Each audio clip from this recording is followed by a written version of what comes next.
Nanay Belen hindi papayag na mangyari ito kay Bunso Migs Malino. Ano ito ating alamin?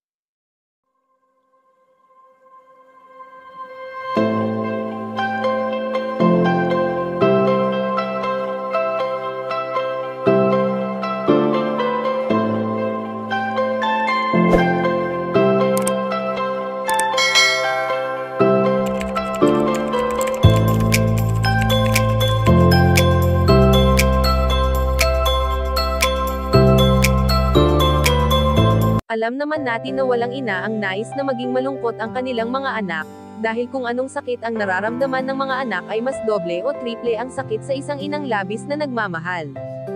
Sa kung ano ang ipinapakita ng pamilya Malino sa atin ay sadyang saya ang nais ni Nanay Belen na mangibabaw sa kanilang pamilya, lalo na at lumalaki na ang pamilyang mayroon sila. Sa pagdating nga ni Baby Keo sa kanilang buhay ay saya ang naramdaman ng bawat isa, lalo pa nga at iilang taon pa lang ang dumaraan nang iwan sila ng pinakamamahal nilang prinsesa na si Cutie Mahal. Hindi man nila mismong kadugo ang yumaong komedyante ay ipinaramdam naman nila na hindi sila mag-iiba, kundi ay isa silang pamilya na nagmamahalan. Subalit sa ngayon ngang nababalot ng intriga ang buong pagkatao ni Bunso Migs Malino, lalo pa nga at kung sino-sinong babae ang nakakasama nito sa kanyang mga ganap sa buhay.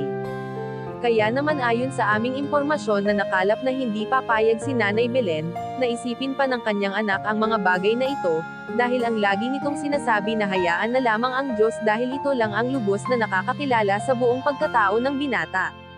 Bagamat masakit para kay Nanay Belen na makitang malungkot ang binata, ngunit naniniwala ito na pasasaan pa at magiging maayos rin ang lahat. Kayo mga kachika, anong masasabi nyo dito? Please leave the comment and don't forget to subscribe.